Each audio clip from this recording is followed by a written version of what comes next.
अस्सलाम वालेकुम रहमतुल्लाह। दो मियाँ बीवी ने ते एक दिन बड़े अच्छे मूड दे विच बैठे ने ते एक दूजे नाल गल्लां करदे ने पए। बीवी जिहड़ी है वो शौहर नूं कहंदी है भी जदों तुसीं अपने शादी तो पहलों दा दौर सी ते कोई लड़की तुहाडे पसंद हैगी सी?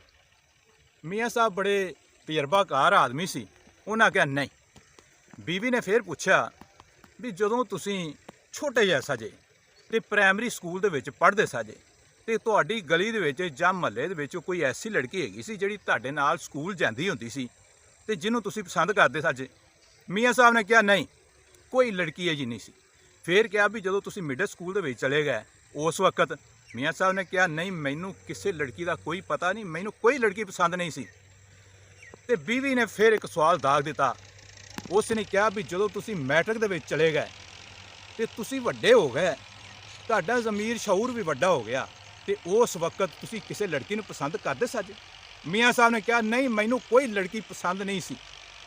बीवी कहंदी है जदों तुसीं कॉलेज दे विच चले गए ते लड़कियां ते लड़कियां दी मखलूत तालीम होंदी है, उस वक्त कोई ऐसी लड़की जिहड़ी तुहाडे नाल बहिंदी होवे ते तुसीं उहनूं पसंद करदे हो? मियाँ साहब ने कहा मैनू कोई लड़की पसंद नहीं। बीवी ने कहा यूनीवर्सिटी लेवल ते जदों तुसीं चले गए ते उत्थे तां बड़ा अच्छा माहौल हुंदा है, मखलूत तालीम होंदी है, उत्थे फीमेल टीचरां पढ़ांदियां ने, कोई ऐसी औरत जिहड़ी तुहाडे दिमाग दे विच समा गई होवे जिन्हूं तुसीं अज तक भुੱਲ नहीं सकदे ते तुसीं उहदे नाल मुहब्बत करदे हो? मियाँ साहब ने कहा नहीं नहीं नहीं, कोई ऐसी लड़की नहीं जिहड़ी मेरे प्राइमरी स्कूल तो लैके ते यूनीवर्सिटी लेवल तक मेरे दिमाग दे विच समाई होवे। मैं किसी नूं पसंद नहीं करदा, किसी नूं मैं नहीं जानदा। बीवी फिर भी तंग करदी रही। उन्हां कहा कोई तां ऐसी लड़की दसो, कोई तां ऐसी लड़की दसो जिन्हूं तुसीं पसंद करदे जे। इन्नी तुहाडी उम्र हो गई है, इन्नी तुहाडी जिंदगी गुजर गई है, तुसीं आखदे जे मैं किसी औरत नूं जानदा नहीं, किसी लड़की नाल प्यार करदा नहीं दा, कोई लड़की मेरे दिमाग ते उत्ते सवार हुई नहीं। मियाँ साहब सोच दे विच गुम हो गए ने ते सोच सोच के उन्हां ये जवाब दिता।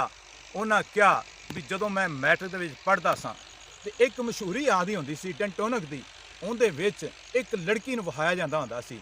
वो लड़की जिहड़ी है मैनूं बड़ी पसंद आई, उहदी तस्वीर मैनूं बड़ी पसंद आंदी सी जिहड़ी उस डेंटोनक दी मशहूरी करदी हुंदी सी। अज तक मैनूं वो याद। औरत जिहड़ी है आग भगोला हो गई।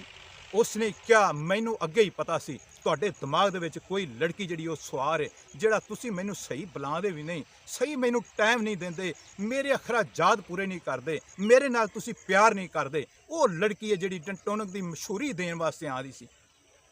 अज तक तुसीं उहदे नाल ही प्यार करदे जे, मैनू तुसीं इग्नोर करदे जे, उहनूं फर्स्ट लैंड दे विच रखदे जे, उहनूं हर वक्त मोबाइल दे विच जिहड़ा टटोलदे रहिंदे जे। मैनू ये भी पता है जिहड़ा तुसीं इंटरनैट दा जिहड़ा कनैक्शन लैंदे जे, उहदे विच भी तुसीं गूगल ते उस लड़की नूं अज तक जिहड़ा सर्च करदे रहिंदे जे, ओहो ही तुहाडे दिमाग दे उत्ते हावी है। मैं ये लभना चाहदी सां भी मैनू इग्नोर क्यों कीता जा रिहा। गल करन दा मकसद जिहड़ा है वो बिल्कुल तुहाडे सामने वाज़े आ। जदों तुसीं दोवें मियाँ बीवी आपस में इकट्ठे रहिंदे जे, कोई ऐसा वीक पॉइंट अपनी बीवी नूं नहीं दे देना जिंदे नाल वो मशकूक हो जाए, वो तुहाडे ते शक करन लग पवे, जिंदी वजह नाल तुहाडी आपस में मुहब्बत जिहड़ी है वो मुतजलजल हो जाए।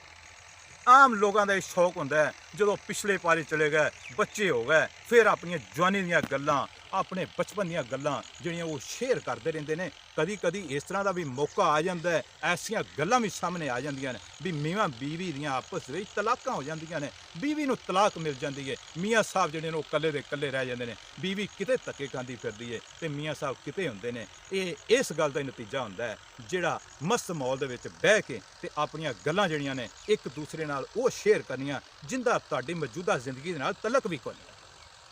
अगर तुहानूं मेरी ये वीडियो अच्छी लगी है, जाहिर है तुहानूं लाजमी अच्छी लगी होवेगी, तो मेरी वीडियो नूं लाइक ते अच्छा कमेंट लाजमी कर देना। अगर तुसीं चैनल में सबसक्राइब नहीं किया तो वह भी लाजमी कर देना। अस्सलाम वालेकुम वरहमतुल्लाहि व बरकातुहू।